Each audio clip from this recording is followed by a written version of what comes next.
Sa ibang bansa mga ka-idol, ganito sila mag-training sa mga bata mga ka-idol. So, para di mailad sa mga taong masasama.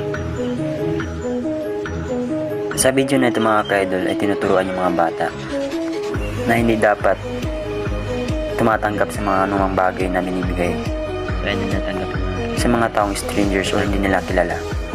So dito, pinapakita na nagkakaroon sila ng takot na tumanggap dahil kapag tinanggap nila ay kukunin sila ng tao na hindi nila kilala.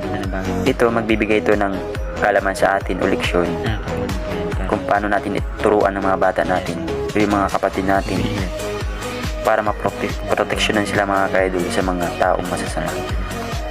Nakakatuwa man tingnan pero ang lesson nito mga ka-idol ay maganda para sa mga bata. Uso kasi ngayon ang kuha ng mga bata mga ka-idol o yung kidnapping.